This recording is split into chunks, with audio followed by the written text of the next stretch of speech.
Hello and good evening, everybody. Welcome to another episode of the Coach's Corner. This evening, we've got a nice group of folks here to talk about how moving between kingdoms affects your path to knighthood in the SCA. Many people go through this. It's been a popular topic of discussion and question in the comments, so we finally decided to just make a whole episode on it. With that, I'm going to hand it off to Sir Bari to get us started. Hello, everyone. How are you doing? Welcome back to the Coach's Corner. I think we have a fantastic show here. And I think we will start with simply introducing our guests here. So just real quick, give a quick introduction, then we can kind of go more into the experiences after that. So we'll start at the top. Sir, this side. Wait, where am I? That guy, right? Yes, you. That guy right there. Yeah, I can't get it right either. Hey, everybody. I'm Sir Aaron. I recently got done, so I just got knighted in January at 12th Night. I am originally from the Kingdom of Ethelmark and moved out to the East Kingdom around the pandemic times. But while I was in college, I also did an internship out in the North Shield area. So I've hopped kingdoms a couple times and obviously finished it on my path. So yes, and Aaron, as you can tell by looking at him, he's been around the block several times. He's been in the SCA for 27 years. He started a little younger than the rest of us. And then next we have this guy. How's it going? So I am Baron Cormacc. I'm from Trimaris. I'm a Vigilant. My knighting is actually on the 11th of March, so just a couple weeks. I'm originally from Ethelmark, and I moved down to Trimaris about 2 years ago. So it was, I haven't actually been here that long. And that's about it. All right. And then next, this one right here, you. Hi, everybody. I'm Sir Bess, and I have been lucky enough to change kingdoms while staying in my own kingdom. Part of the Mid, then Mid and Eldamere separated, and then I went from Eldamere down to Trimaris, and now then I went back to the Mid, and then back up here to Eldamere. And then last and most certainly least, not least. Thanks, Bear.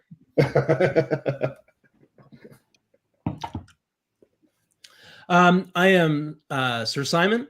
And I have been in the SCA 36 years now. Wow. And I have lived in 7 kingdoms. I've moved 9 times. I was active duty military, Air Force for 25 years. And I was on the path in multiple kingdoms. And so this is very near and dear to my heart. And so 7 kingdoms, you were knighted in your 6th, correct? No, I actually had already been in the Outlands. After I got knighted, I moved back to the Outlands for my ninth. Oh, so the East was the 7th. The East was my 7th kingdom. Okay. Wow. When I finally got knighted. Okay. So it took me 28 years to get knighted. And after I joined the SCA, and seriously fighting about 14 years in 4 different kingdoms. Oh, wow. Yeah, and then I guess I'll give a little bit of my background. I have not moved from kingdoms. I've been in the East the whole time. So I'm mainly here because I know all of these people. And actually, Cormacc and Simon came up with this idea. And so we decided to put a show together. I know Aaron is in my local barony. The 2 of us practice together all the time. And I thought he'd be a great addition to the show because he's got a similar experience. And then Bess is my buddy. I always ask her to join the show. So I love doing shows with Bess. And also, I know that Bess has moved around from a lot of different kingdoms. So I've actually personally been in the East the whole time. The only thing I can really relate to, other than having the experience with particularly Simon and Aaron, with Simon, we both practiced together. Simon was on the path to get knighted. I made fun of him because I thought becoming knighted was silly. And then I got converted. So it happens. So I understood his experiences, and now on the other side of things, I've been a knight for about 1.5 years, and now we look at people that come in. Aaron was one that we advocated for. We knew when he moved into the kingdom. Actually, specifically, and Aaron can get into this in his own story, but it's like he showed up at my house one day randomly. We had a practice that we didn't even announce as a private practice, and he just showed up and introduced himself. So that's kind of how we got to meet each other. And in addition to that, I live at the edge of our kingdom. I'm in Philadelphia. So if anybody wants to pull up a map right now of what the kingdoms look like, it's maybe 20 minutes for me to get to Atlantia, and then maybe an hour, 2 hours to get to Ethelmark.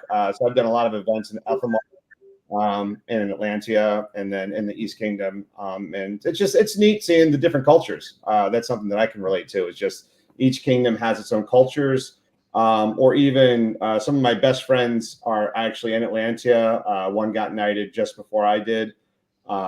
And it's even just looking at Atlantia being much smaller than the East. The East and the Mid are enormous kingdoms. So it's hard if you move into a big kingdom like that. Just, you might say like, oh man, I know 20 knights pretty well. It's like, well, there's a whole lot more you got to get to know.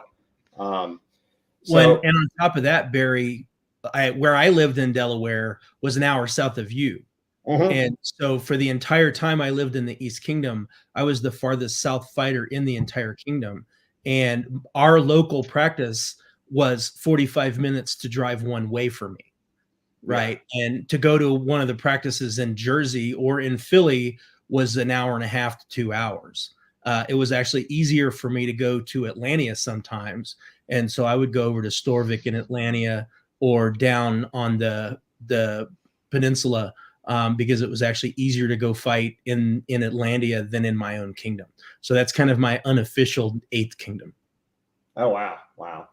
Well, hey, while we got you, why don't you give a more complete version of your story then? So like, what kingdoms were you in? Why did you move so much? What was your experiences? Maybe spend a little bit of time on it to like kind of really dig into that. Okay. So started out in Onsteora, Houston, Texas. Initially was a fencer for the first several years. I had shoulder problems and I couldn't really fight much. And then I joined the Air Force and moved to Southern California. So that was my first move. So I was in Caid. Then I was stationed in England, and there were very few other heavy fighters in England in the 90s. Drachenwald has come a long way in the last 28 years. So I primarily fought rapier there as well. And then I moved to New Mexico, right on the Texas state line, which was very distant from the rest of New Mexico or the rest of the Outlands. Albuquerque was 3 hours. El Paso was 5.5. Colorado Springs was 6.5, and Denver is 7.5. So that's when I started I had a shoulder surgery, and all of a sudden my arm worked, and I started fighting really seriously. And I got really lucky. I was going back and forth working in Vegas a lot. And so I got to know the folks in Starkhofen, and I'd already been in Caid, so I had a little bit of an in there. And started training out there and got really serious about it. And then conveniently enough, my next Air Force move was to Las Vegas. So I actually lived in Starkhofen for 4 years. And that's when things really took off for me. Because for the first time I was I still wasn't really in the center of Caid, but Starkhofen was big enough that there was enough talent there. We had a couple of dukes. We had some knights. I am Duke Sean's former Grand Squire, and so he would come down quite a bit from Salt Lake. And so, that got really, really good. And they were talking about me in the Outlands, but when I got to Starkhofen was when things really started happening. And I was told later, well, if you'd only been able to stay a little bit longer. Yeah, it's always the way. Right. Supposedly letters were sent, emails, whatever, however that, process worked. I wasn't really aware enough of it back then.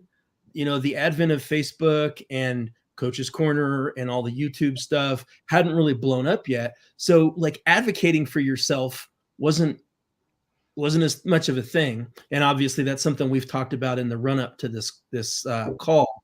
And then I moved to Korea for a year. And I was literally one of only 3 heavy fighters in the entire country. You know, Were you in the top 3? yeah, Were you in hopefully. the top 3 fighters? So the cool thing was Stefan of Bellatrix, Paul's son, was there while I was there, and I actually got to train with him like 3 times, which was a pretty cool experience. Having heard about Paul of Bellatrix my whole life, and all of a sudden I get to meet his son, who's a pretty amazing fighter in his own right. And then I finally moved to the East, and when I got there, Bari was taking kind of a break. So Bari really wasn't playing when I first started playing in the East. He didn't start playing again until a couple of 3 years after I got there. And then he came back, and all of a sudden we had Sir Thorson, Jarl Thorson, moved down from Boston to Delaware. And all of a sudden we had a little crew there that was really motivated to getting better.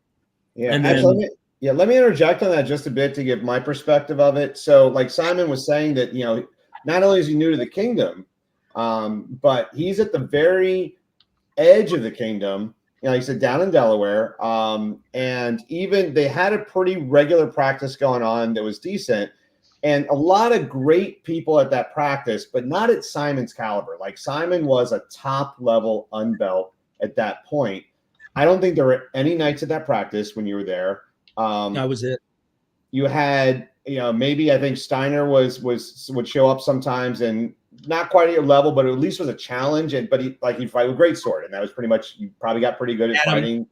Yeah, and then Adam would come up. There's another guy in that area, Adam. But it was kind of like this, pick and choose like people that show up. And then, as Simon said, I had sort of kind of come on the scene. Probably would give Simon some challenge. I wasn't as good then as I am now, but I was a motivated fighter that had some athleticism.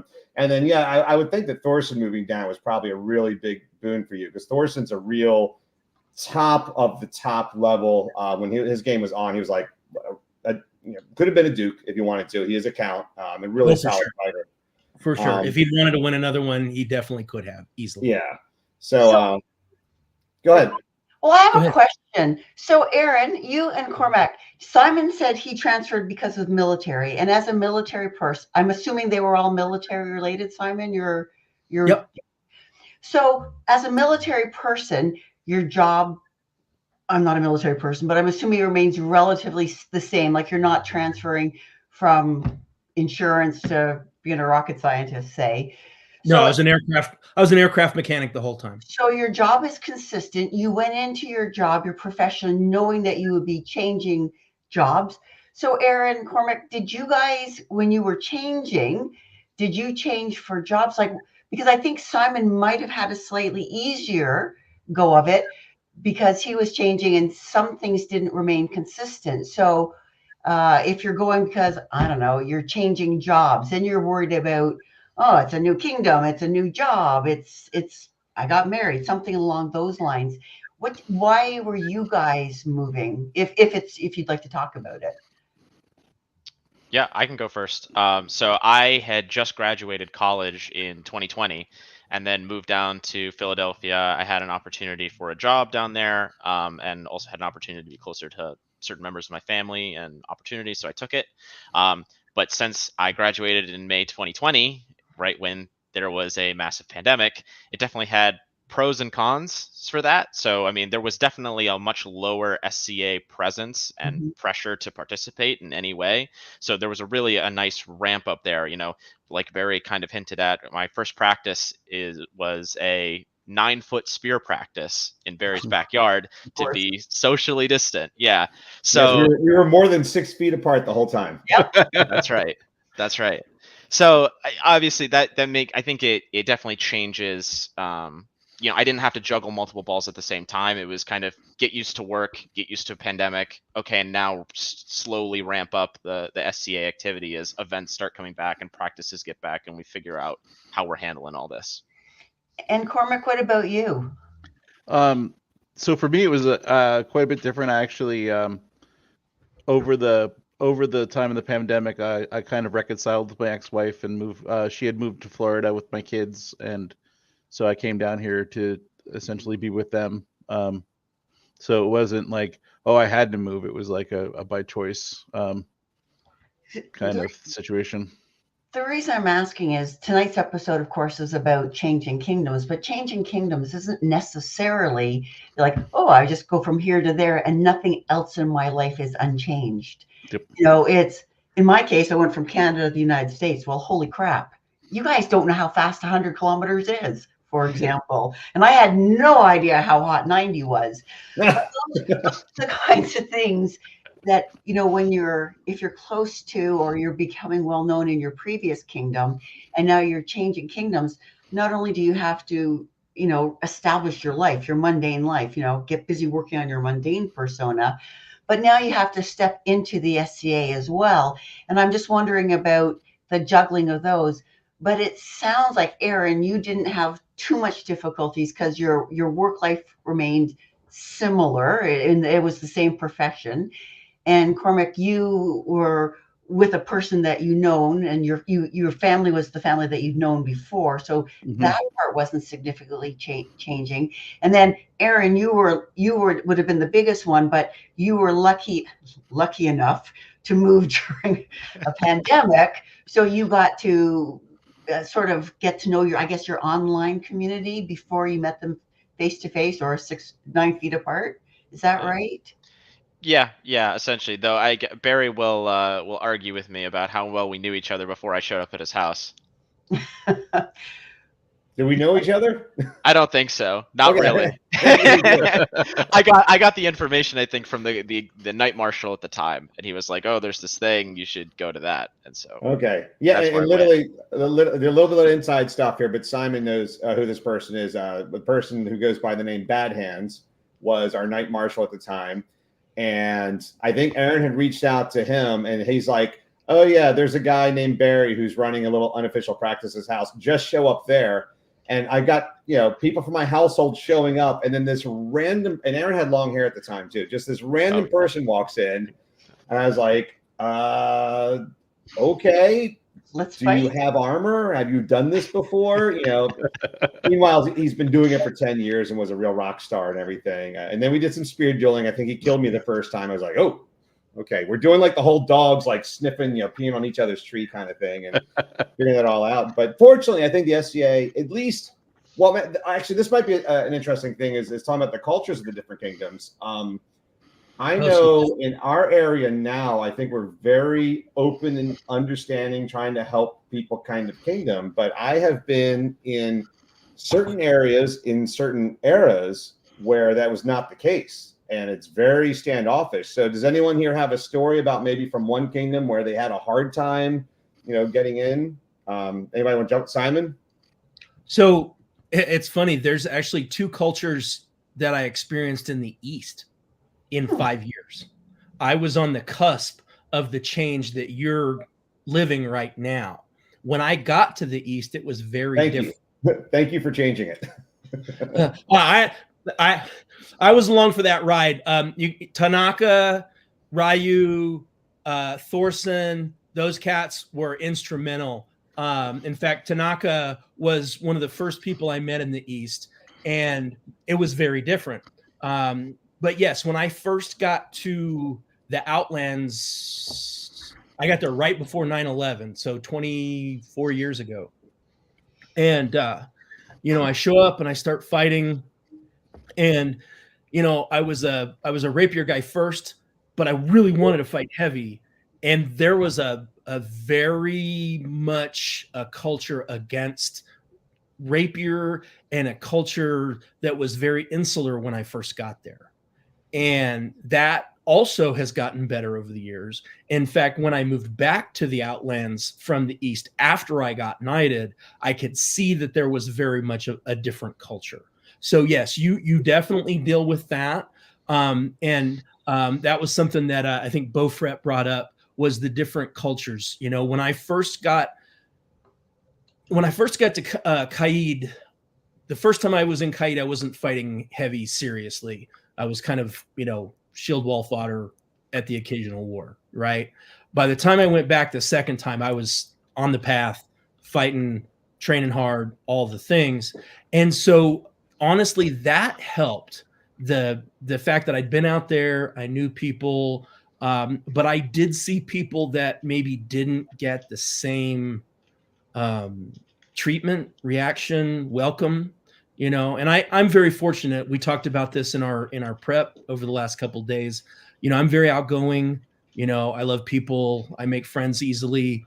You know, we have a lot of neurodivergent, neurospicy. Helga talked about it on a previous Coach's Corner, you know, and so, you know, we are beginning to learn that. I mean, I never even heard the term neurodivergent before 5 years ago, right? And so now I feel like I'm not an expert, but I at least understand the concept. And so I think a lot of what we deal with is, you know, you're talking about, you know, peeing on each other's fire hydrants or whatever, you know, trying to get, you know, he's very lucky that you were the guy that he came into that situation with, because not everybody was that way. My first practice at Glasgow Park was awful. Oh, really? Yeah. My wife literally heard those guys, because I was literally in Caid fighting every week, just tearing it up, trying to get knighted. I knew I was close. I was trying to get it done. Put in the private chat names. I want names. We'll talk about that later. But when I first got there, my wife and I drove all the way home from the Glasgow Park practice, and she said, those guys were over there talking mad shit about you the whole time. Right. So, well, real quick. So I think this is this is a good topic to go into. And you guys talked about this before. Maybe we'll go up to Cormacc first. But so in our prep to this, you guys talked about how when you go into a new kingdom, there's sort of a okay. So this is something I can relate to. So I got knighted a year and a half ago, and I've been knighted long enough that I kind of see the unbelt world from the perspective of a knight, and yet I still remember what it's like seeing it from the perspective of an unbelt. So I got to tell you, 6 months before I got knighted, I was a badass. I knew that I was a badass because I was the top. A little bit of hyperbole. Don't anybody take this too seriously, but like, I knew I was like the top of the food chain, because your perspective is, as an unbelt, you're pretty much beating some of the knights. The really good ones don't count, you know, and you just go through, like, you might go to a practice, there might be 20 unbelts there, and like 18 of them, you know, you beat pretty easily, and there's only one that gives you a challenge. And then I can imagine if you take that perspective and you move to another kingdom, you might think, I'm going to show these guys what's up. And I think some of you are saying, like, that's not a great attitude to have. So Cormacc, do you have something to say on that? I think you talked about that a little bit earlier. Yeah, I think that going in to, especially a new kingdom, like, that's a terrible attitude to have. I went into the new kingdom with, you know, the attitude of, well, you know, I moved, you know, I'm going to have to start at the bottom and work my way up. And I'm not going to be able to just come in and be like, hey, this is, you know, just going to happen for me. I really did not expect it to be, you know, about 2 years. I expected it to be more than that. But yeah, I just went in, I came in and just fought my fights and didn't try to talk myself up or push anything. I just kind of was friendly with people and was, you know, I'm introduced myself. This is who I am. My knight's Duke Timothy of Arundel from Ethelmark, and you know, that's kind of what it was. But I was super lucky in a couple ways. I had a couple really good advocates right from the start. So His Current Majesty Duke Dietrich did go to my regular practice in Ethelmark when I was there. Before he moved to Trimaris, and you know, I'm talking about adult. We were just all at Adult Swim. I met Sir Johannes from Trimaris at Adult Swim when we were both unbelts, and we kept in touch. So I had like 2 really good advocates right from the start. Did you run into a problem with because different kingdoms have different calibration? Was there anything calibration? And we also talked about there's different rules. Like some kingdoms, it's not okay to throw at an arm, or some kingdoms it might be like, hey, we don't foul weapons that way with this style. Or did you run into any of that stuff? And did you have to learn to adjust? So our household rule was always hit hard and take light.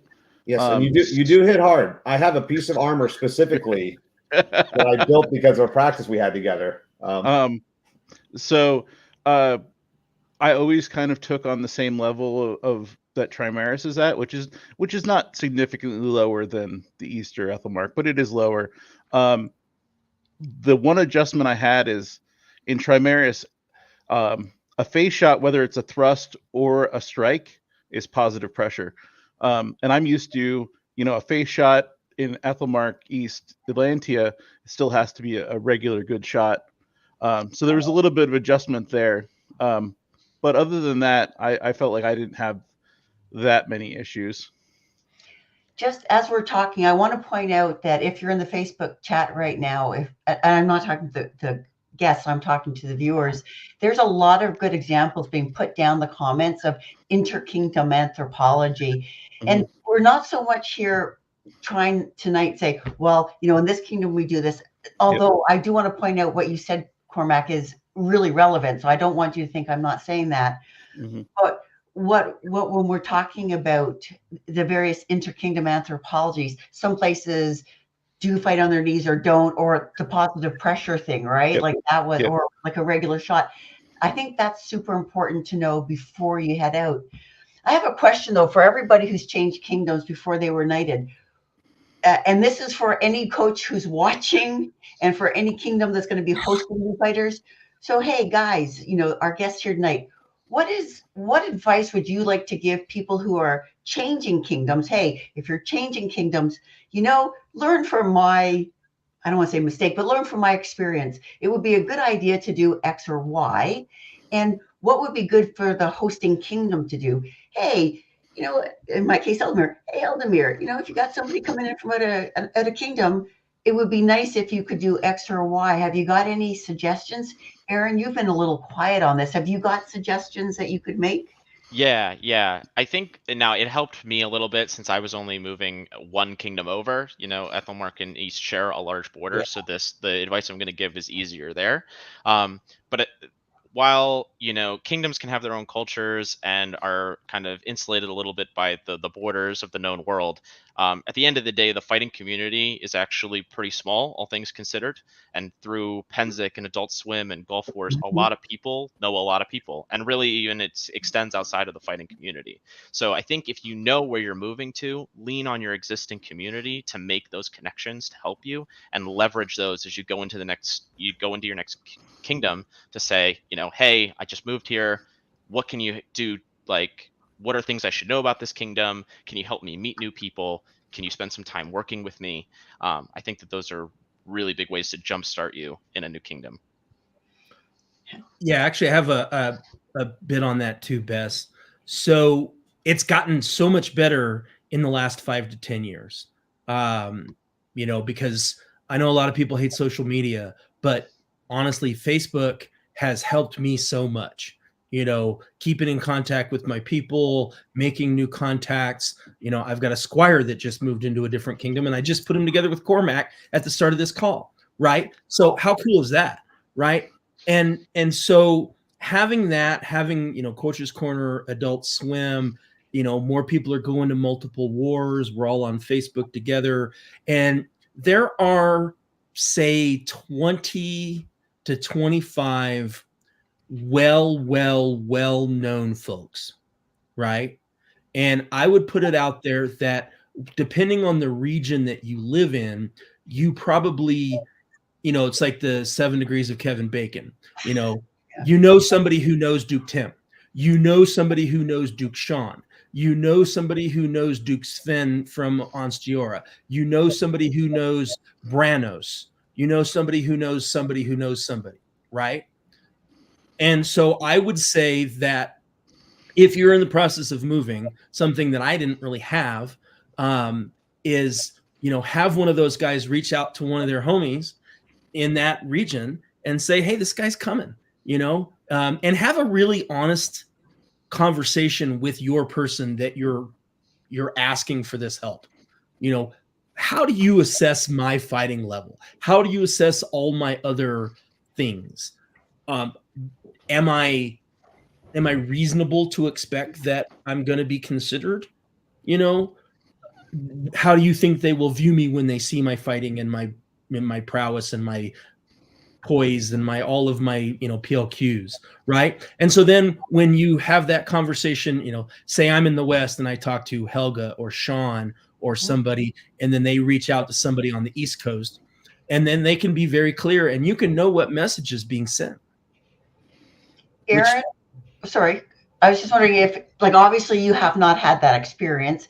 Aaron, have you, or you, Cormacc, have you experienced that? Somebody be advocating for you before you moved? I think I can speak into that. So my knight, he's the guy that runs Adult Swim. He's pretty well known, and therefore he also travels a lot. He does business travel, so he actually knew quite a few of the knights from Trimaris. So before I even got there, people knew I was coming. The people knew who I was. So I would say yes, I had that benefit, and I think that may be a lesson for. I maybe it's not my place to say because I'm not there yet, but that's probably a lesson for us me in the future, and then you guys as knights. That's hard thing to say, isn't it? It's okay. You're one of us. You can say us. Maybe even once you get there, it is important to travel and make connections in other kingdoms, because it might not be you that needs the help, but it might be your squires or your men at arms or friends. Is there anything a kingdom, or in your case, Korea, did that made you feel welcome? Like you're like, hey, that was a really cool thing. Thanks a lot. Did you experience anything like that? Any of you guys, Simon, Aaron, Cormacc? I think for me, it's really just that kind of kickstarting the network. So when you go to your first, second, third event, or maybe your seventh event, but it's in a new region where you don't usually go, getting those people to kind of introduce you to other people. I mean, you'll meet certain people as you go out and say, hey, can we do some pickups? But not every event is really designed in that way. So kind of getting that kickstart of having somebody who's understands the culture and understands the connections, or maybe is more outgoing than you, or whatever the case may be, having them do those introductions, I think, is a big way. Because I think that we talk, there's a lot of what it is when you move, but I think when we're talking about impact to the path, first impressions, I think, really matter. And so even if whether that's on the field or off the field, I think those first impression conversations can really mean a lot. Yeah. I want to interject something here. So on Aaron's behalf, I remember a meeting we had, not to give away too much of the inside stuff, because you're not allowed to know anything that happened before you got knighted. Aaron was Duke Tyndall, I think, made like a very public statement about you. Not that you were ready, or not that you should be a knight, but you were obviously getting close. You're obviously on the path. You're obviously someone to talk about. And I remember he did make a big statement. He was like, look, at some point he's going to get polled, and I want you to at least know what your opinion is. I don't want you to say, I don't know this person, so go out and seek him out. And for a little bit of background information, Duke Tyndall is someone who lived in Ethelmark for a long time, was actually a duke in Ethelmark. He's now won crowns. Well, actually, he's the crown prince in the east, so he'll be the king at Penzic. So you had a little bit of fortune that happened. I think if that had not happened, at some point, like Duke Timothy travels, he probably would have said something as well if needed. But there's not a lot of people though. So this is sort of a message to anyone out there who either is currently a knight, or maybe will be a knight in a few years, and then they'll be in a position to do something. Understand that when people are coming in from out of kingdom, that there's not a lot of people that are going to take these initiatives to speak up and help. So know that, and then know that it kind of lands in your lap. So that's kind of one of the reasons, fortunately for Aaron, there's enough people in the South that knew that, and were sort of getting the prep work, because that's the thing. Like if you advocate for somebody when they're ready, then it's too late. You kind of have to start the prep work so that when they're ready, that people have already kind of worked out the whole, who is this person? Oh yes, I've heard of them. I've seen them fight. I've tested them myself. I sought them out at a practice. And either I like them or I think they still need to do X, Y, and Z. So I have a question actually for Simon. Simon, you've been in a lot of kingdoms. Have you been a knight in multiple kingdoms? Have you sat in the circle in multiple kingdoms? Actually, I have not. So I got knighted in the East in November of 17, and I moved to the Outlands in December of 17. and I didn't get to sit in my first circle until Grand Outlandish in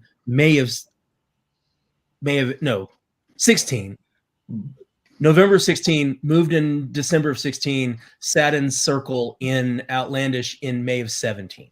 So no, I've only sat in circle in one kingdom. I've been to a couple of wars where they invited other knights into ceremonies or various things like that, but I have not actually sat in a circle in any kingdom except the Outlands. Aaron, what about you? And I have a reason. I'm curious. We've had a question from a viewer, and so before we go into it, I'm just kind of curious. Aaron, have you sat in circles other than your kingdom, like have in multiple kingdoms? Not at the peerage level, no. Not the period. How many circles have you sat in, Aaron? Well, we have the gauge and Ethelmark and then the OTC, Okay. so that's really the comparison that I have. But otherwise, no. The reason I'm asking, and for any of the viewers who've sat, the knights in particular, who've sat in the circle multiple kingdoms, I'm curious if you have found there to be a relatively consistent bar across the kingdoms. I know some people might say, oh, I was already in my home kingdom, but then I went to this kingdom and now the bar seems like it's different, or it seems like it's moved, or maybe it's a little higher. And the reason I'm asking is that has the bar actually moved? Is it the perception of knights who have sat in multiple kingdom meetings that the bar has moved or is different amongst the kingdoms? Or is it that perhaps the candidates' perception of where they are in relation to the bar has changed? So if somebody who is here in Eldamere thinks they're close to the bar and, I don't know, moves to East, Mid, or Atlantia, say, and then they're like, wow, I was so close in Eldamere, I could taste it, and yet I moved and I had to wait 6 or 7 years, say, and then they're all upset and feel like they started from the beginning. Actually, I think Simon would be a pretty good person to talk about that, because I know you moved to the East from another kingdom, and the East at least prided itself as being a tough fighting kingdom. So. Right. Well, and so I did have a little bit of insight into this because I was married to a Laurel for almost 15 years before I got knighted. And so because of, experiencing that as the non-peer spouse of a peer for a long, long time, it gave me, and I was a little bit older, I was in my 30s and 40s at this point when I started really chasing it. And it was kind of interesting because there's a similar growth path in the military, kind of that upper out concept. And so I was kind of chasing the rank while I was in the military, while I was chasing the belt, not chasing so much, but, on the path. And so it was two very similar paths. I was encountering a lot of the same roadblocks in my work life and in my SCA life. And because of my wife, I was able to kind of look and go, they're like that in this kingdom, and they're like this in this kingdom. And the East was very seriously, we talked about it on calibration. The East is like, there's a pretty common calibration anymore across the SCA, right? It used to be Atlanteans, or, you got to hit them with a bazooka, right? This kingdom, fairy wands, that has, with all the traveling, that has kind of leveled out. You've still got kingdoms that have lighter calibration and heavier calibration, but the East and Atlantia are definitely on the upper scale, but only a couple of clicks. You're not going from a 4 to a 9, you're going from a 6 to an 8, maybe. Right.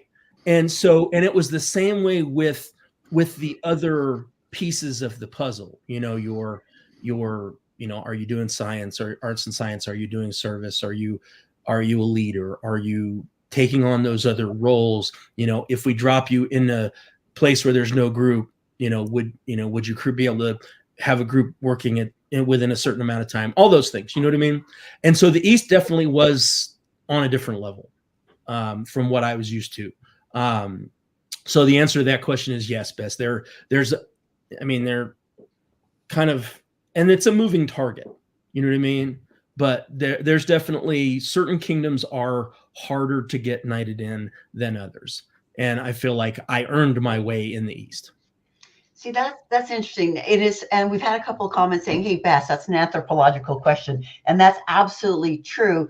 But it was in response to a question that we had. A viewer question was were we moving the bar? So I can say that I sat in night circles here in Eldamere, the Mid, and in Trimaris, and I would say that there seems to be a fairly consistent, yes, Simon, as you say, maybe a one or two, we look for this slightly here and that slightly there. But overall, it seems to be that there's some consistency there.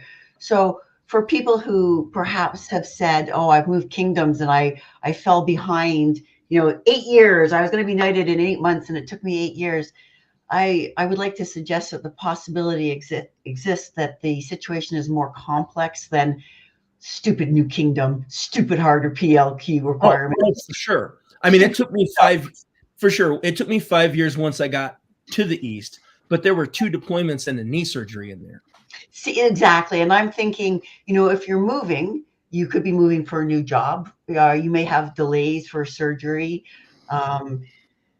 Any number of reasons. So you're busy developing your mundane persona while still working on your fighting. And often we don't see that perhaps, getting established in your career and maybe getting married or having a kid ends up pushing the SDA to one side, which is why some things may end up like, wow, it took so much longer. This kingdom is meaner, for lack of a better term. Sometimes life happens. Pardon me? Sometimes life happens.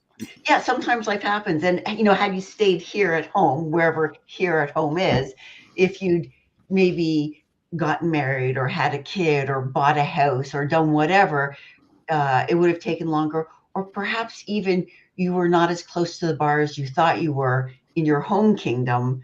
That maybe you were locally, people were like, you're going to be a knight one day. And you heard that more than perhaps advice from the knights.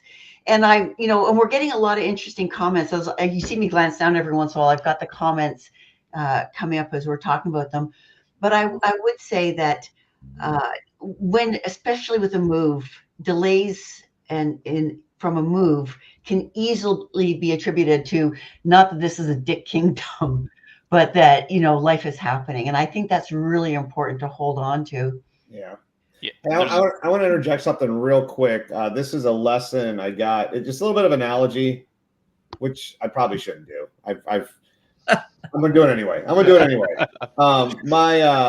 My brother is a professional musician, and he actually got a gig in Disneyland in California years ago. And they hooked him up with, this one was in college, hooked him up with professionals. And I remember this one quote that stuck with me is a person out in LA said, you can be the best guitar player in the world, and it doesn't matter because when you show up, no one's going to know it. And he says it's going to take you a year to get all of your contacts and build, and to start getting hired for gigs and stuff like that. And I think that applies to the SCA as well. It's like you could show up and you could be the best stick in the world, but when you show it to one person, they may go tell everybody, but it's it's going to take a while. So yeah, you have to put in that effort. Yeah, you have to put in the effort to go out and meet the people and go out and show it. And then B, you just have to be a little patient. We just had that happen out here. There's a new knight. Actually, he just got knighted in December. His name is Eskel. He moved out here from the Mid, and the guy's an absolute monster, right? But he moved out here to he moved out to Tucumcari, New Mexico. Right? I mean, there's literally nothing within 2 hours of Tucumcari, New Mexico, except it. And him and his wife are the only people there. Right? And so he got done really quickly, though. And I was really proud of our kingdom for handling it the way they did. But he did the work. Instead of coming out here and going, hanging his head. Wait a sec. You said handling it the way they did. What does that mean? Because it sounds like that, yay, my kingdom. So share with us so other kingdoms can know what to do. So I got to the East. I already had a grant level fighting award from Qaid.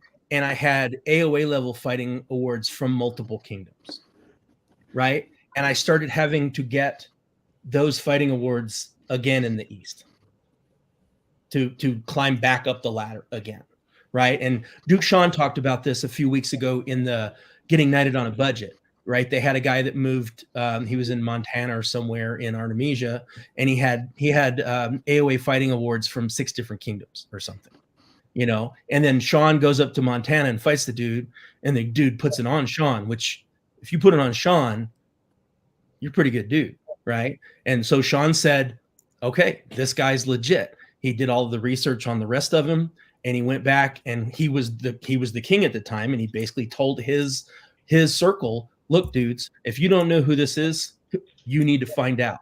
If you don't know this guy's name and you don't know what he's doing, that's your fault now, because I put you on notice, right? And so they didn't do anything like that in our circle, quite that directive, but the word got out fast. People in the mid knew him and reached out.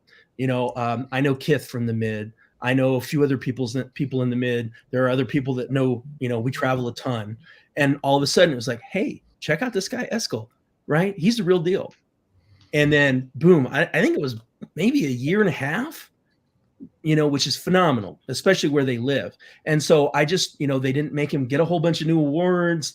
They didn't make him jump through a whole bunch of additional hoops, right? He came out, he did the thing. He showed who he was. He's a great man. He's been a great asset. He's going to be a huge addition to our order, and they handled it very well. And I was really impressed. Aaron, I have a question for you, if you don't mind. If I've understood your history correctly, you're the only one of us who has changed the kingdom without having somebody to anchor you in that kingdom. Is that correct? Yes, though, I mean, Ethelmark being originally from Right, okay. the East Kingdom, there's a lot of connections, and there's a lot of people that kind of swap between. So we had His Highness Tyndall is in the East Kingdom, but I know him growing up.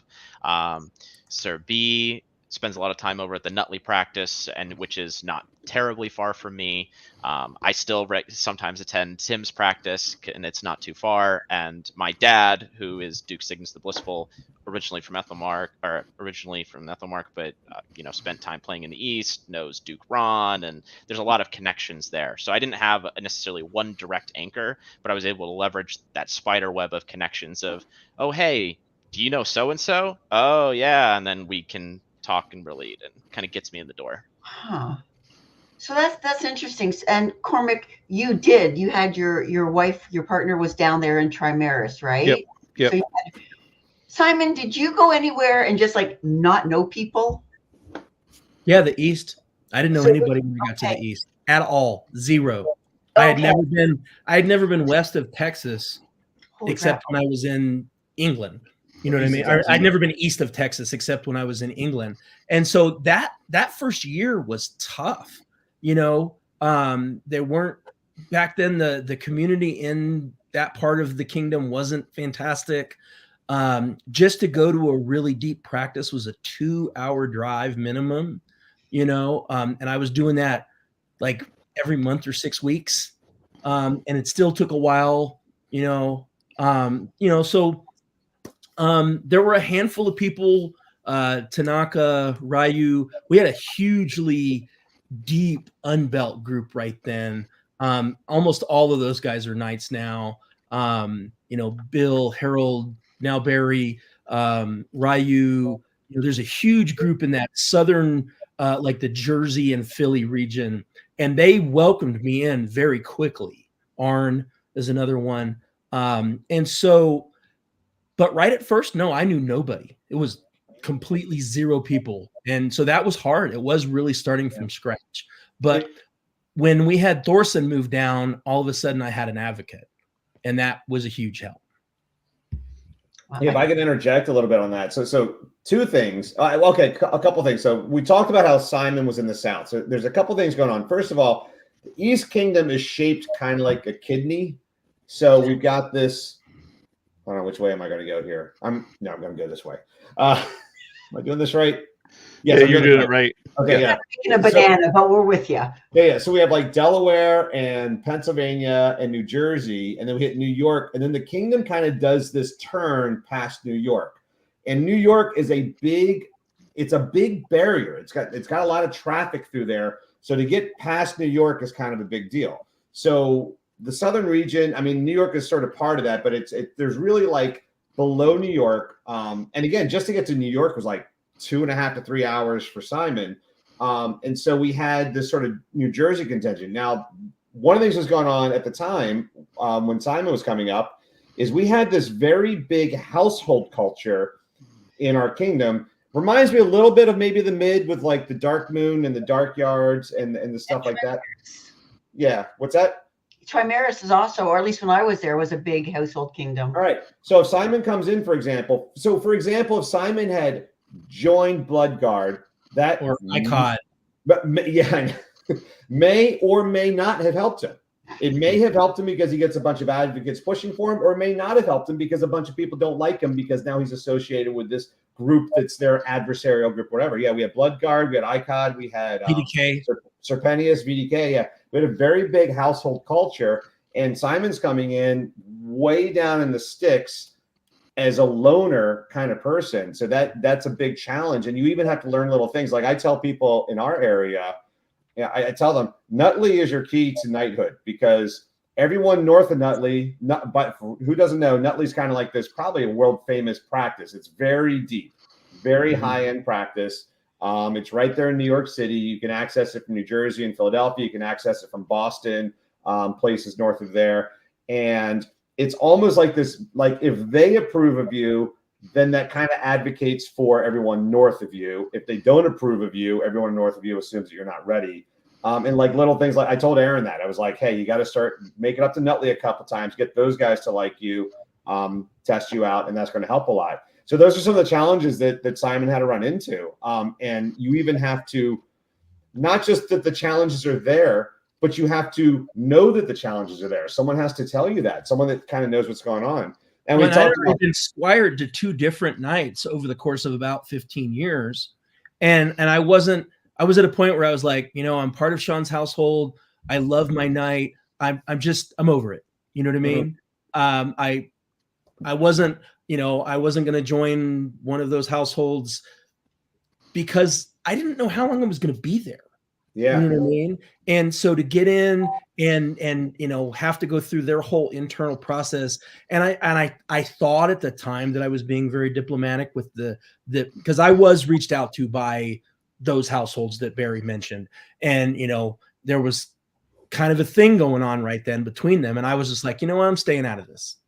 And I don't know if that helped or hurt, honestly, But once Thorson moved down, he was like, dude, you got to get up to Nutley, you got to get up to Boston, you got to get up to, those kinds of things that I couldn't really understand on my own.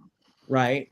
And so that was a big difference. But yeah, that was a huge, and then, things just kind of took off because, I go up to Boston and fight Master Tirlog Glaive, you know what I mean? Like, holy crap, sitting at the feet of the master, stuff like that, fighting Ed Gray up that way. Those are really top fighting guys. And all of a sudden your whole game changes, but being the one guy down in the south part of the, kingdom, I don't know who to go search out. Right. So finding an advocate or a confidant or somebody like that in a new kingdom is, man, what a huge difference. One tool that really helped me out in the East that I don't think that we have in Uthamwark, and I bet that there are other kingdoms that don't have either, is the East Kingdom wiki page. It was something that Barry was a big advocate for making sure that I did, but I can see the dividends. And then even when I was on polling orders in the OTC or, now in the Shiv, being able to attach a picture to a candidate makes a huge difference. And so having the wiki there, and I think it also helps prevent some of that starting from square one and like, oh, we should give that person a silver tiger. Oh, well, they already have a grant level award from their previous kingdom because there it is on their wiki. And you can see a list of all the things that they've accomplished from previous, kind of their life in the previous kingdom. when something that the East has that I love that other kingdoms don't have is the Facebook groups for the Shiv and the OTC. Because what can happen is we can put a thread up and we can say, hey, we want to talk about Aaron the Swift. I know because I saw the thread on you, Aaron. Right? And so, somebody who's your advocate says, hey, let's talk about Aaron. And they throw a picture of you up there. Hey, he's going to be at these events coming up. Lay some stick on this dude and see what you think. Talk to him, get to know him, find out about him. And then once they get to the point where, okay, we're going to make him an OTC, which for those of you that don't live on the East Coast is a grant level polling fighting order. It's kind of a Shiv light. I know it's not, but that's the easiest way to describe it. And so like when we decide, okay, he's going to get elevated, he's going to get the OTC, he's going to whatever, they kill that thread, right? Yeah. That thread goes completely away. And all the commentary that happened on him before that person gets elevated and gets added to the group, the mod kills it. Yeah. And I think that ability to see and discuss candidates. And, again, my wife is a Laurel, they are also trying to figure out who good candidates are. Right. And having that open and honest conversation about, man, I saw him at blah, blah, blah, and he did this thing that I wasn't too thrilled about. Well, can we talk about it? Can somebody reach out to him and have a chat? Man, his gear, his garb, his whatever. Right. Maybe, hey, Simon, you live near him. Can you go talk to him and have that conversation with that dude? Sure, I'll take that on. That's my job now, right? Yeah. And that's something that we as Shiv, I think, need to be more proactive about that piece of the puzzle. And then Bill, Sir William was, on what we were talking about earlier is having a native guide. Wow, that's a great way to put it. Yeah. I want to interject real quick. So we got our wiki page, and like we talked about the way you dress and dressing like a knight and stuff like that. And I was actually chatting up Aaron on the Facebook Messenger, and I said, "Hey, Aaron, do you have any pictures of you in that new armor that you just made?" He's like, "Yeah, I've got this picture." I was like, "Yeah, that would be a good picture to have as your profile picture on the wiki page." He's like, "Yeah, maybe I'll get it up like next week or something." I was like, I have your wiki page open right now. I can put it in there for you. He was literally being told. Let me just help you. Well, and that's the same kind of thing that, when you get somebody that moves in from out of kingdom, people are like, well, I haven't seen this guy. Well, have you made an effort to see this guy? Right. And then we as the Shiv, create that network like, hey man, you need to check this dude out. Here's what's going on. Or this person, he, she, they, trying to work on my pronouns. And so having that conversation, I think, is really critical. And I think standardizing that candidate process from kingdom to kingdom, which I know is blasphemy in the SCA, but if we could come up with some way that more kingdoms are on the same page. Luther, our buddy Luther, he's about to get knighted in Aitenveld. We just saw him on Saturday. Yeah, I just saw him at War of the Phoenix. Yeah, apparently his knight is a monster. Yeah.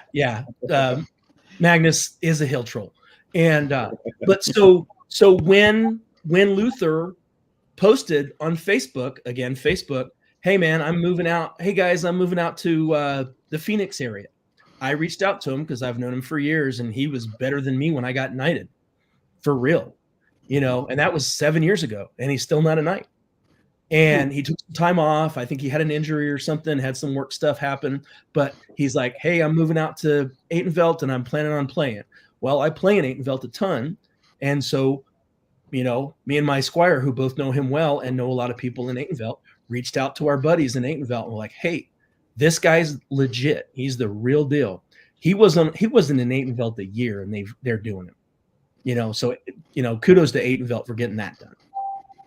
So there was a comment actually addressed to me personally, and Sadb, would you please take yourself off hidden and put yourself on camera and join me in this conversation for a minute, please? Size. There she is. Fiddling with buttons. Sorry. So one of the questions that was asked to me was, Bess, do I feel that kingdoms are welcome to female fighters? I'm a very old female fighter in that my last move I was knighted in 96 and I moved to Trimaris in 97. Scythe was just offered, Countess Scythe was just offered the accolade at Valday recently. We'll be sitting vigil down at Gulf War. And so you have because I was knighted when we were part of the mid, you have a very old female knight now speaking, and what will be our youngest female knight. I have never not experienced inclusiveness. I know that there are some fighters who have said that they have felt not always welcome, but I will say for my own self, from before I was a belted fighter, right back to, when I was just struggling, I was never felt anything except welcome. So I know when you were queen, you traveled extensively. And I know there are people who say, well, she was queen, duh. But when you're on the field, you're just a fighter. When all is said and done, you're a fighter on the field. What did you experience? Now drag yourself to the big screen. Sorry, got to remember to do my job at the same time as talking. I know, sorry. Yes, there's probably a little skewed by the fact that I was wearing some very large heraldry that said, I'm queen right now. But we've been doing some traveling even before then, and like before anybody really knew who I was or before I was anything special at all in any way. And overall, by and large, it has always been open arms and excitement and like, yay, someone's here to fight with me. Oh, you traveled a long way? I extra want to fight you now to make it worth your while, all that kind of thing. And yes, there's always the sort of inherent unconscious biases and whatnot that we're all working on. But overall, it's been a very supportive and welcoming environment. Thanks, Sadb. I really appreciate your point of view as, like the baby knight, the baby female knight. Baby Vigilant. So I know that our panel tonight is men and they're talking, and it's easy for females who are here tonight saying, it's really hard for me as a female. I was lucky when I moved to Trimaris. I had my own anchor down there, and, I had a group of people I knew before I moved down there. So I was lucky that way. But I can tell you honestly, Trimaris in particular was one of the most open and welcoming kingdoms I've been lucky enough to be part of. I would encourage women who, when they change kingdoms, to go out frankly and honestly to a practice. You may or feel free to disregard this or say, Bess, you're full of shit, but I'm actually quite a shy person. When I go to a practice where I don't know a lot of people, I tend to stick myself in a corner and kind of like look around and get to know people. And I think that perhaps in a room full of men, women might do the same thing, push themselves off to a corner and look around and then say, well, shit, nobody came around and talked to me. And nobody came and said hi to me. And then stupid men, stupid New Kingdom, stupid everybody, I want to go home. But I would encourage you to listen to the stories that you've heard tonight. It seems to me that one of the common themes is, if you have somebody there that helps you, if not, go be outgoing, even if it's hard. And I don't think, that's not they didn't say like, oh, I said hello with my penis. I do not say hello with my vagina. We're on the field, we're talking to each other, and that's how you do it. You go out and you use your words and you talk to people. And so particularly for women, because I often get asked questions after Coach's Corner from women, gosh, Bess, I wish you'd talked about this. I would encourage you when you're at a new practice to introduce yourself. And if you think you might be changing kingdoms, in particular, start traveling if you can to that kingdom. One of the things that we've heard is that everybody's life was a little easier because they traveled, they'd gotten to know people, they'd gone to Adult Swim, they'd gone to major wars, they went to the kingdom next door, that type of thing. So I hope that answered the question. If anybody wants to reach out to me after Coach's Corner for some more information on that, I'm welcome to talk to you. I'll be your fighter buddy. One, something maybe for a thought for another one of these episodes. I know we've had female-centric episodes to talk about that, but we've also had an influx of trans and non-binary folks coming through our local college. And as a guy who just turned 55 years old, I like to think of myself as pretty progressive, but I had to stop and reevaluate how I was addressing people, and if you're at a group that has a college, you're probably having people that are coming from an area outside, and making them feel welcome, is part of our job. Our job as knights is to make more knights, right? And I don't care what they look like, who they are, or where they come from. If they're good people and they're doing the thing, we need to do our damn best to do what we can to get them there. And so that's another aspect I think we need to take into consideration, because not only are these people moving, but now they've got, we had a young non-binary person at our practice, and I kind of fumbled over how to get the right protective gear. I'm an old white guy. I'm trying, and in the next week, my wife saw a blog by another female fighter who is also, not a female fighter, a non-binary fighter. And basically we came up with the concept, or we stole the concept from this non-binary fighter, about talking about your anatomy specific protective gear. Right. And so then I went back to my non-binary fighter and was like, hey, I'm sorry. I was kind of a dork. I was trying, but I was kind of, awkward. And the non-binary fighter was like, dude, I don't know what's going on with me from one day to the next either. Thanks for trying. Man, that's actually and that probably be a whole episode in and of itself. Like, right. We all moved kingdoms. I went down as a woman, a cis het woman, you guys are, as far as I know, or, you're straight white guys, right? Like, you didn't have to deal with any of the actually, gender stuff. Okay, but you didn't have to deal with the gender stuff, right? So that's no, I did not. Sorry, I did not have to do with gender stuff, but I am not straight. Oh, okay. But again, but that's an added thing to add into the mix, right? And I suppose, gosh, guys, I'm really sorry about that. When we were talking about our background, and I'm talking now to the viewers tonight. Damn it. Old white lady thinking I didn't think about, what a transgender person might be dealing with, especially if they're moving in the middle, say, of a transition.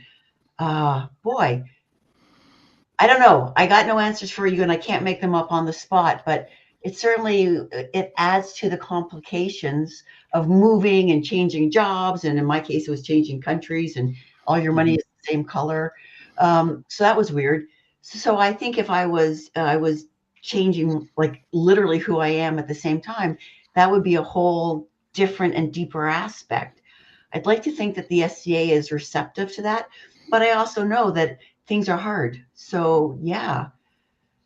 So specifically, I think it's one more variable we have to look at and be receptive and open to. Yeah, apparently there is. Sadb is just I'm reading this comment, specifically for women, trans, non-binary, gender minority fighters. There is a whole Facebook page. That's true. And I think we could probably find a link for anybody. But I will say we are slightly getting off topic. Yeah. This is how Coach's Corner does. Yeah. This is how we do things. Bess. Yeah. Well, I got something I want to go. I'm reading through some of the comments here, and some of the comments made a while ago saying the clothes do not make the fighter. I think that was in response to something I'd said to Aaron about, making his, getting his wiki page to show the new, his new armor or whatever. Yeah. And so I got a couple of thoughts there, and this is some of the stuff I tell the unbelts in our area that are kind of getting close to getting knighted. And so number one, whenever I tell anyone what they need to do, I'm not saying they need to do that to get my vote.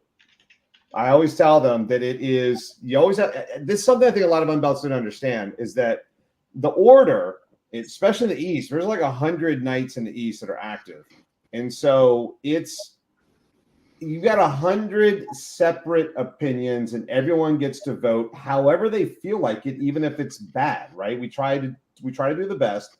And so whenever I tell someone, like as I told Aaron, is like, you should stop wearing sneakers, or at least. And by the way, Aaron's an awesome knight. I'm only picking on him a little bit because he had just come up recently, so I was like trying to like sort of get him over the hump. He's certainly at least as good of a fighter as I am, if not better. Like little things like that, and it's just like these are the little things that can make the difference. I'm trying to guess how other people are going to look at it. But the other thing is, again, we talk about franchise. Some people it's very important. You got to look like a knight. And even if it's not important, the way I tell some of the people is like, think about if you're going on a job interview and you wear a suit. Now, wearing that suit says nothing about how you can do your job other than they knew that you at least had enough sense to put on a suit for the interview. And it's an impression you make. Yeah. So it's like, I'm not saying, hey, you've got to do X, Y, and Z to become a knight, but these are little things that could probably help the impression that you make. And at the end of the day, as this is something I struggled with. And actually I had a long conversation with someone in my household. I was a mercenary, came over to the dark side, joined the Empire, But I said, Barry and I had some very passionate conversations about Yes. And I remember having this conversation. I said, I don't want to do any of this stuff. I just want them to recognize how awesome I am and to be okay with who I am.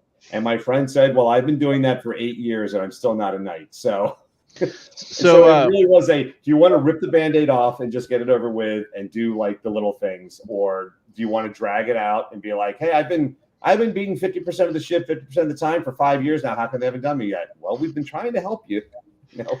So you're talking about franchise in general, but and like dress. But when you talk about franchise as far as like your kit looking pretty good and your heraldry, so people can recognize you, so that they can say from across the field, oh, it's the guy with the seahorse on his shield, in the green, he's wearing the Norman helmet, so they can explain it from a distance. So sneakers, people can't see that across the field, but especially like your heraldry, the way your kit looks from a distance, I think is when you're moving kingdoms is really important, because they don't know your name yet, so they can at least recognize you. Yes. That is very true. And it's the local culture. You have to figure out what that is. Yep. Yeah. We had one of our guys. I remember we pushed him for a grant level award several years ago. Went up to a practice, beat the crap out of all the unbelts up there, and then he didn't make the polling. And I went back and read the conversations. I noticed that nobody in the North had even had anything to say about him, and people just didn't remember him. And I told him, I was like, look, there's nothing wrong with your kit, but there's nothing memorable about it. It literally looks like, the Ice Falcon. If you want to buy your newbie armor set, here's your leather, splinted, cuisses. Here's this helmet. Like everything was very basic. And then, we'll know who we're talking about once I say this, but like then he went with this very bold, half yellow, half red kit that was very distinct, and instantly everyone took notice. Everyone took notice just by going from a very generic look to a very unique look. That was a very nice look too. So yeah, like Cormacc had said, and one of the things that actually jumped out for me, I had Tyndall come in and advocate for me early on, back when Simon was sort of advocating for me as well. And it was based because I went to the Ethelmark war practice, and I have a very bright green and gold, unique looking outfit. And I happened to be fighting in a sea of two chucks, and you could not miss me. And I think I fought pretty well too. So that was the other piece to it. I wasn't the guy that was dying a lot, so. But yeah, if you're just a generic looking person that fights well, just people don't remember. It is what it is. So that's interesting. But I really like, Cormacc, your suggestion of like, hey, I got some heraldry, or like, damn it, get heraldry and use it. Yep. Had you used heraldry before, or did you like I think Now you we down need to get us back on track. Did he freeze? Cormacc? Who's that? No, I'm here. Okay. So Yeah. had you had heraldry before? Had you been wearing it while you were down there? Oh yeah, I absolutely did. But I mean, I think just in general, like if you're not using heraldry, it's hard to, not always easy to recognize people, and especially when you're in a new area, you need to be as recognizable as possible. Even if it's for good or for bad, if you're in a new area and you're like an up and coming fighter and you're not even close, still people are going to recognize you, and those people are going to see you a couple times, and they're still going to want to help you because they're going to see you as part of the community. So I think it's that moving to an area that is important. Yeah. Sorry, did you finish, Cormac? Yeah. Go ahead. Okay. Yeah, I think that, when we talk about moving to a new kingdom, a lot of, the person that you are stays with you as you go from kingdom to kingdom. Your fighting level, may change slightly. You're going to have to adapt. There's going to be other struggles as you adapt to the culture and things like that. But the number one thing is going to be you're in a new place where you don't know many people. And so really tackling that problem, I guess I'll say, of franchise is really the thing that you want to address. Can we talk about franchise for a second? Because here's the thing: of all the freaking knightly virtues, franchise, I've read it, I've got it in my stupid books. I still don't really get it. So you're just talking in this case about deportment on the field, correct? Or on and off the field? Well, let me give you my version because I've really put a lot of thought into this. So a couple of things. The SCA knighthood is not medieval knighthood. It's the French romanticized version of what medieval knighthood would be idealistically. And I take it a step further in that the SCA culture is SCA culture, attempting to recreate that which was attempting to recreate something. So franchise, as far as SCA goes, the way I define it is we are not baseball players. We are professional wrestlers, meaning stats, win, loss, hits versus whatever. That's important. But at the end of the day, we're putting on a show. People want to see, oh, is this the person? I think of like a little bit like a Knight's Tale. It's like you want to say like, oh, this is the knight who showed up, and that's the knight from this area, and that's the person that does this thing, and their horse looks fancy and they dances around like this or whatever. It's like you're putting on sort of a show for the crowd to see. And so there's something that just emanates out of you that just says, oh, that person, that rock star, that celebrity, that whatever it is. Now, in terms of the actual historical franchise, virtue. Like, oh, I am just like awesome sauce. That's a virtue? Like, what? That makes me crazy.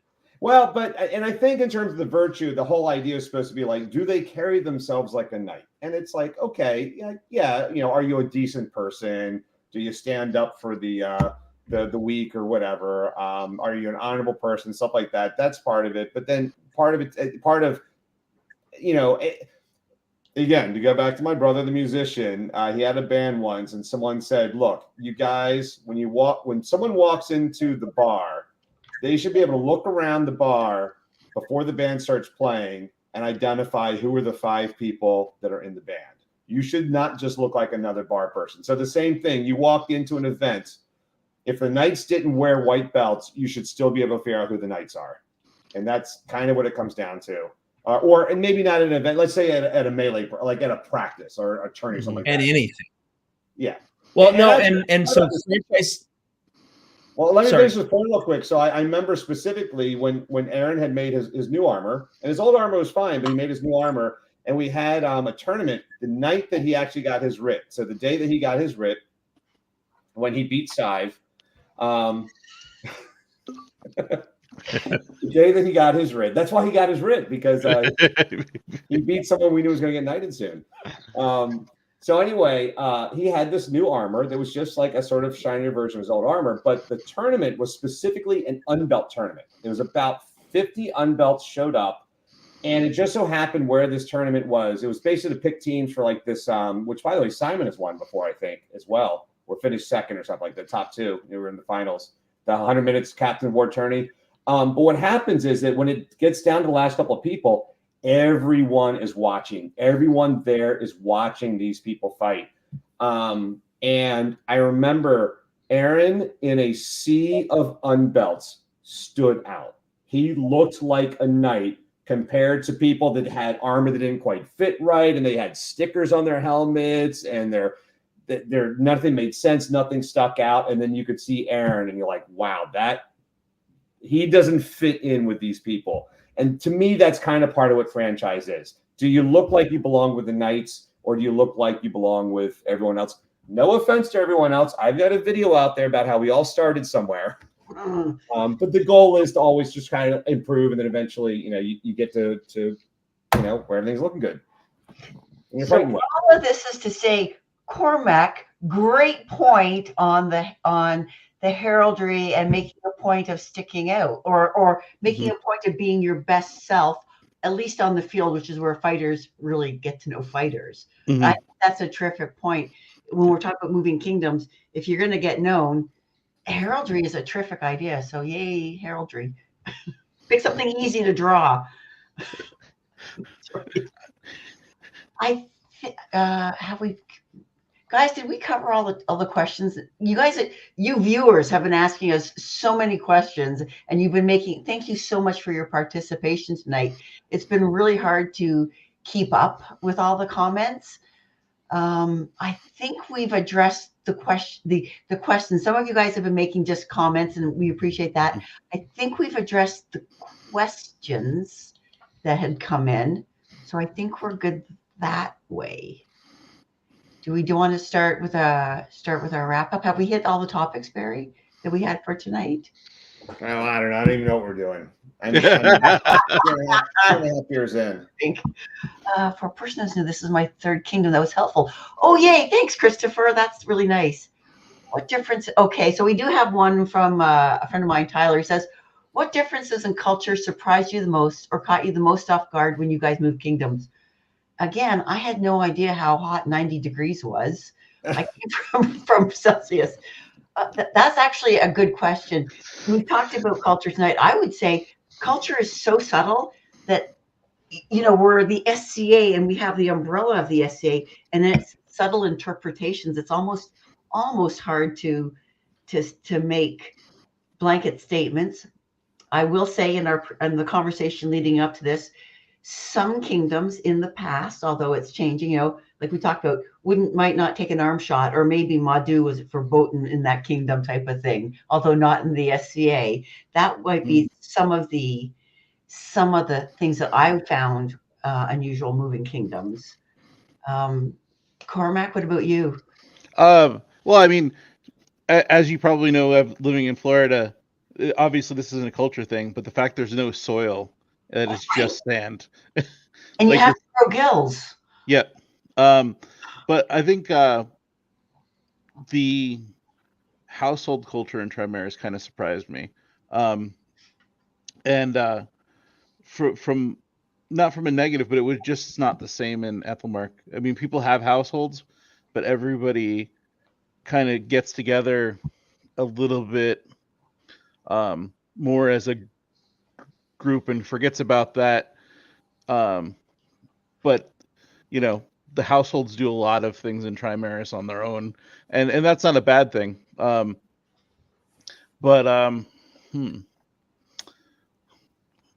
think that was kind of the only surprise for me. And as somebody that's not in one of those households, I've been lucky that they've all kind of welcomed me in. So that's cool. That's a. Yeah, for me, I didn't actually have too much when I came to the East, though. While I was in college, I did an internship out in another kingdom, and I was really on a path to grind and increase my skill there. I was hitting multiple practices a week. But the interesting thing for me there was not a change in calibration, but in almost the way that the shots are felt. So the shots had to be very, very clean there. And so it was actually, I think, in a way, since I was trying to improve, very beneficial to make sure that I had proper technique so that all of my shots were hitting correctly and with, on target and not glancing or tippy or things like that. And I'd say that the other thing is again, not really a culture thing, but one of the things that I really enjoy about fighting is fighting different kinds of styles and then problem solving how my style clashes with their styles. And moving kingdoms, that's like, inter-kingdom events and switching kingdoms is going to be the best way to find completely new styles, which is one of my favorite parts of the game. So That's cool. Barry, any comments on this one? We had a question, and unfortunately, I don't have a good answer. Given your experiences moving a lot, what changes do you think need to be made to the SCA?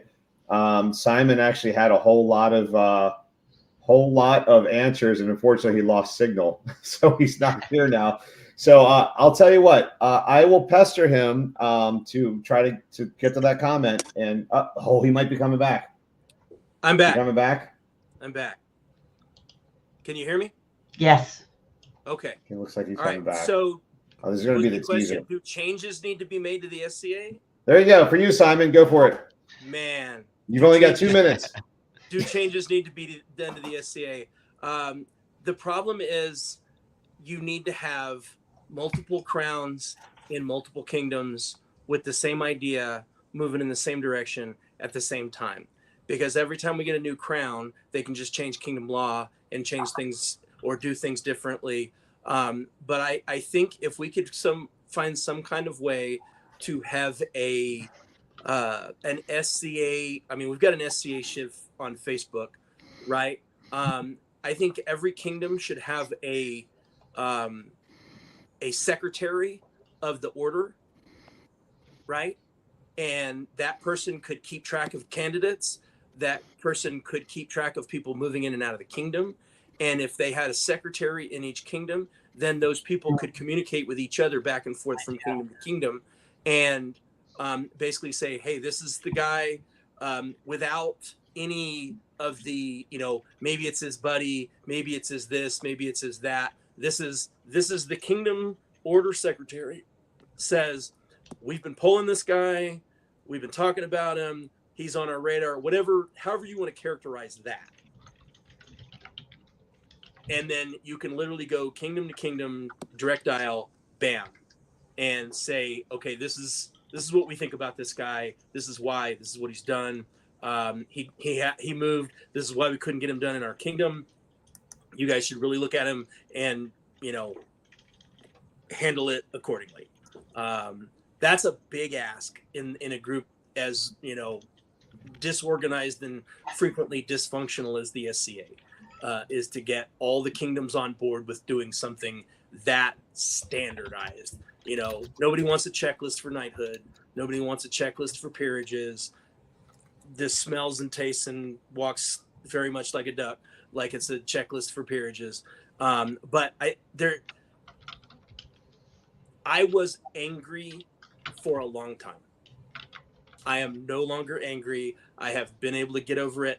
But I was very frustrated by the process for a long time. And I think that the process has gotten 50% better. It's just thrown out, but it's got a long way to go to be right. We still have a ton of people that are falling through the cracks. We still have a ton of people that should have gotten done in our own kingdoms that aren't even moving, right? I know Barry could probably, and whoever's in Trimarius and whoever's in Eldamir, can probably say, yeah, there's 5 guys on our gals or people or however we want to characterize that. Fighters. Thank you. It's been a long day. 5 fighters that we should have done 2, 4, 12 years ago, right? And that's in kingdom, much less having them move from kingdom to kingdom. So yeah, I think, having some kind of consistency from kingdom to kingdom, some kind of active communication from kingdom to kingdom, more things similar to what we discussed earlier, the Facebook Shiv group. Boom. Hey, we've got a candidate. We want to talk about him. Boom. Here's a picture. Here's what he's done. Here's where he's going to be the next 6 months. Okay. Yes, we got him done. He's going to be added to the Shiv. Let's kill that thread so everybody can feel fine, having an honest and open discussion, right? And just being honest about what, who we are and what we're doing when we move is hard.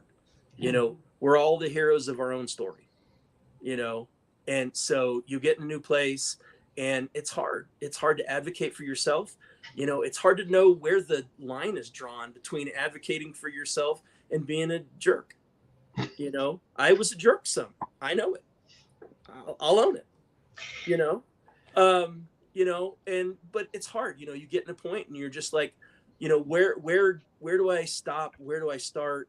How much can I say? How much can I do to be a good advocate for myself? Because, you know, you don't necessarily have somebody else to advocate for you, you know, and us as an order, the chivalry, you know, maybe that guy comes in with a chip on his shoulder like I did, you know, and obviously that person that's moving really should work on not having a chip on their shoulder, but it's hard sometimes, right? And they're starting from zero with all of the Shiv. And so that's hard for the person that's moving. But we also, as a Shiv, need to realize that there's a whole backstory that we probably don't know. Mhm. And so maybe we as a Shiv need to be more open about, you know, hey, there are some things that we don't know. Let me go find out, rather than making everybody come to us. Yeah. All right. We all good? Yeah. We're at 92 or 93 minute. Sorry. Say this one more time. Hour 33 into an hour and a half episode. So next episode, mental health the SCA provides, how exercise and fighting and friends makes us feel, balance of life in the SCA. Sorry, I'm reading this for the first time. And out. Brandis must have wrote this. Taking notes of the meeting, yeah. March 6th. It'll be Tristan, Branos, and me. Who knew? It was a surprise. Bess. So, hey, I thought this was a great episode. So, thanks everyone for joining. Everyone say goodbye. Give like a good wave single there. Good night, everybody. Right. Thanks for being here. Love y'all. Great. Looking forward to fighting you and meeting you and talking to you out there in all these different kingdoms. You bet. Bye, everybody. Bye. So see you at Golf Wars. I won't be at Golf Wars, unfortunately.